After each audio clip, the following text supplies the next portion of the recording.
थोड़ी देर पहले ही ये जानकारी प्राप्त हुई है कि अनिल दुजाना जो एक ड्रेडेड गैंगस्टर है वेस्टर्न यूपी का, 18 मर्डर के केसेस इस पर हैं।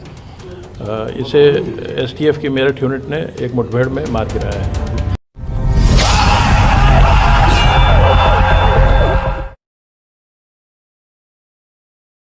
10 अप्रैल 2023 यानी आज से लगभग 25 दिन पहले पश्चिमी यूपी का एक दुर्दांत अपराधी जेल से बाहर आया था।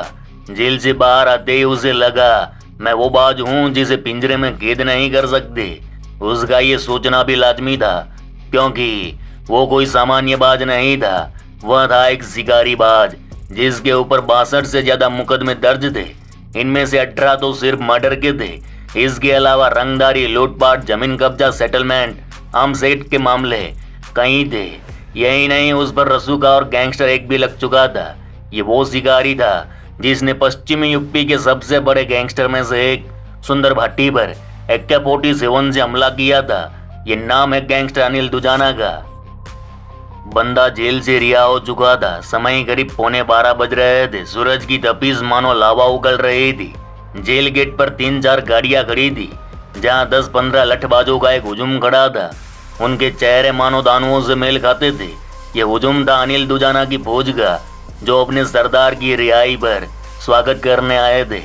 अनिल दुजाना अपने पसंदीदा स्कॉर्पियो में बैठकर अपने अड्डे की ओर रवाना हो चुका था।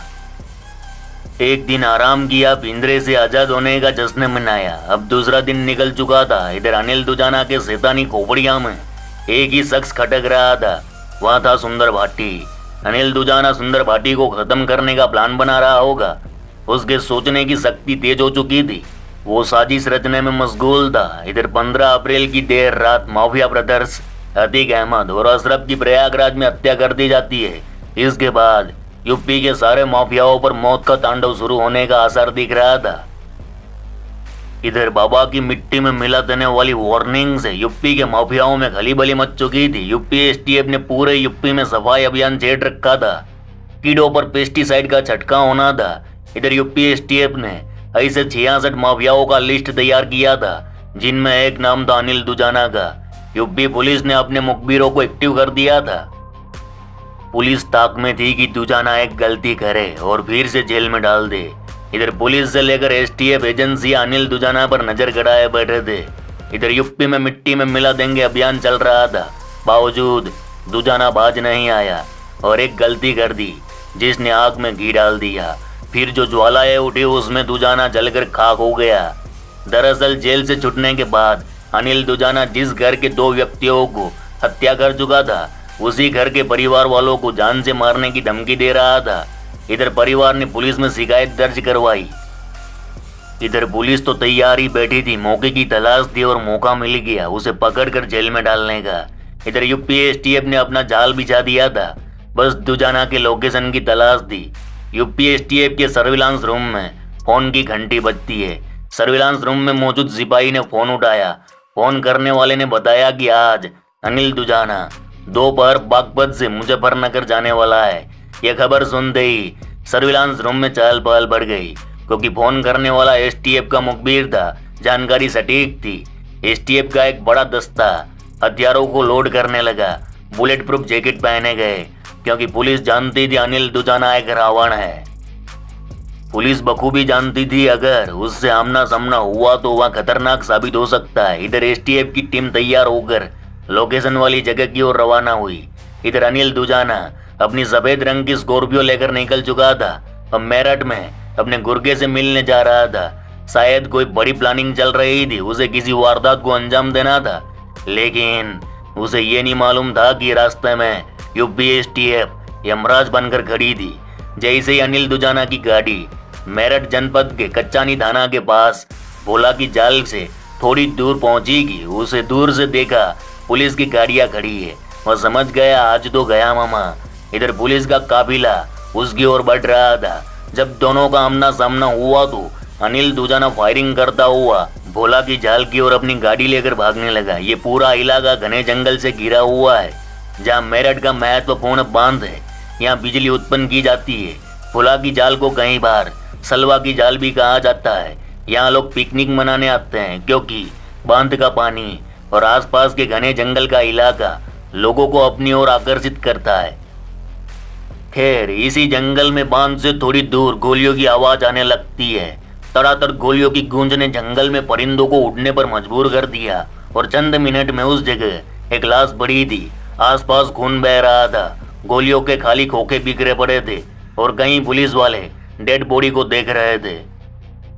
वो डेड बॉडी थी अनिल दुजाना की। पुलिस के मुताबिक जब पुलिस ने अनिल दुजाना की गाड़ी को रोकने की कोशिश किया तो वह पुलिस की गाड़ी से अपनी गाड़ी टकरा कर भागने लगा और पुलिस पार्टी पर फायर करने लगा। जवाबी कार्रवाई में पुलिस पार्टी ने भी गोलियां चलाई।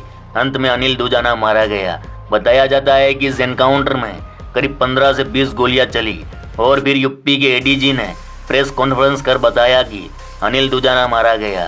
तब यूपी में खलीबली मच गई। अरे मामा, ये तो ट्रेलर था, पिक्चर अभी बाकी है। अरे भाऊ, उत्तर प्रदेश के मेरठ में स्पेशल टास्क फोर्स ने बड़ा एक्शन दिखाया। पश्चिमी उत्तर प्रदेश और दिल्ली से लेकर हरियाणा तक अपने आतंक का राज चलाने वाला अनिल दुजाना यूपी पुलिस के निशाने पर था। पिछले दिनों फरारी के बाद से उसे पकड़ने के लिए एसटीएफ को लगाया गया था। अमिताभ यश की एसटीएफ की कमान संभालने के बाद लगातार एक्शन बढ़ा है। उमेशपाल हत्याकांड के सुडरोह असद अहमद, मोहम्मद गुलाम समेत 4 आरोपियों को एनकाउंटर के बाद एसटीएफ की पिछले दिनों ये बड़ी सफलता है। अरे भाऊ, अनिल दुजाना पश्चिमी यूपी के साथी अपराधियों में गिना जाता था। उसके खिलाफ 18 हत्याओं के मामले दर्ज थे। अनिल दुजाना को वर्ष 2012 में यूपी पुलिस ने गिरफ्तार किया था। जनवरी 2021 में वह 9 साल बाद जमानत पर बाहर निकला। हालांकि कोर्ट में केस चलने के दौरान फरारी को लेकर गैर जमानती वारंट जारी किया गया था। जनवरी 2022 में उसे फिर गिरफ्तार किया गया, बाद में फिर से बाहर आ गया। इसके बाद उसकी खोज लगातार चलती रही। यूपी एसटीएफ और पुलिस की 7 टीमें उसकी गिरफ्तारी के लिए निकल गई थी और दोपहर 2:26 पर उसका एनकाउंटर कर दिया गया। अनिल दुजाना यूपी के बुलंदशहर के बादलपुर थाना क्षेत्र स्थित दुजाना गांव का रहने वाला था।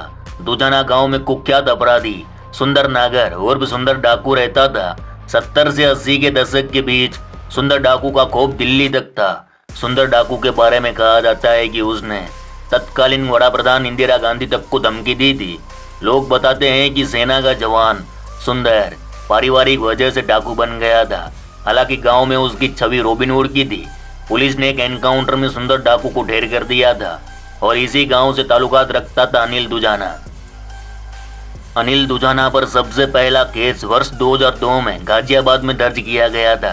गाजियाबाद के कविनगर थाने में उसके खिलाफ पहला केस दर्ज हुआ था। उस पर हरबीर पहलवान की हत्या का आरोप था।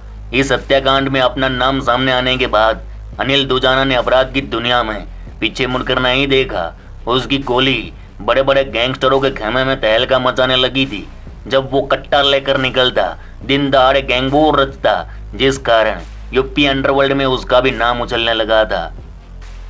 अरे मामा, पश्चिमी यूपी में गैंगवॉर ने कई अपराधियों को जन्म दिया।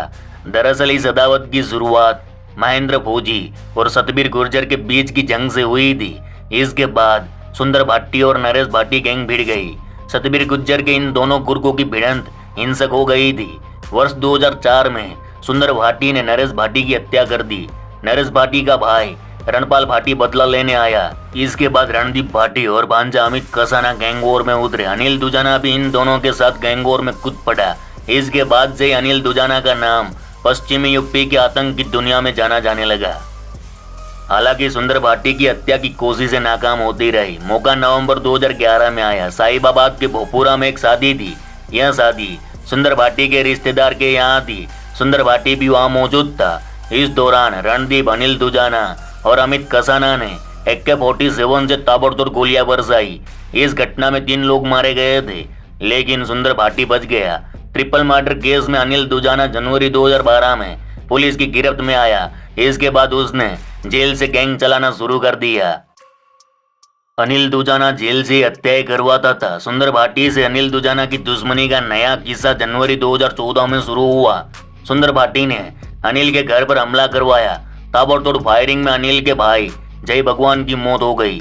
इस मामले में अनिल के पिता ने सुंदर भाटी और 8 के खिलाफ केस दर्ज करवाया। वहीं दुजाना गैंग ने सुंदर भाटी के गुर्गे राहुल की हत्या कर जय भगवान की मौत का बदला लिया। जनवरी 2021 में अनिल दुजाना जमानत पर जेल से बाहर आया था। रे बिड़ू, अनिल दुजाना की शादी का किस्सा खूब चर्चित रहा है। दरअसल अनिल के ससुर लीलू का बागपत के एक शख्स राजकुमार से 40 बीघे जमीन का विवाद चल रहा था। राजकुमार ने अपना दबदबा बनाए रखने के लिए अपनी 2 बेटियों की शादी हरेंद्र खड़गड़ी और उसके भाई से करा दी। इधर लीलू का पलड़ा कमजोर होने लगा तो उसने अनिल दुजाना को अपनी बेटी के लिए वर के रूप में चुन लिया। लीलू ने अनिल दुजाना के आपराधिक पलड़े को भारी देखकर बेटी की शादी 2019 में जेल में रचा दी थी। अनिल दुजाना के खिलाफ सिकंदराबाद के एक कारोबारी से 1 करोड़ की रंगदारी मांगने का आरोप 16 अक्टूबर 2021 को लगा। सिकंदराबाद के ही खेड़ी गांव के प्रधान जयचंद की पत्नी से इस मामले में अनिल दुजाना के खिलाफ गवाही दी थी। अनिल ने इस मामले में जयचंद की पत्नी को धमकाया था। इन्हीं मामले को लेकर उसके खिलाफ लगातार केस चल रहा था। अनिल दुजाना समेत यूपी के तमाम गैंगस्टरों पर पिछले दिनों शिकंजा कसता एसटीएफ की टीम एक्टिव हुई। मेरठ के पास उसका लोकेशन मिलने के बाद अनिल दुजाना के खिलाफ ऑपरेशन लॉन्च किया गया। इस एनकाउंटर में पश्चिमी यूपी के आतंक का ढेर कर दिया गया। तो मामा ये थी कहानी। चलो इस गुज्जू भाई का राम राम, मिलते हैं फिर।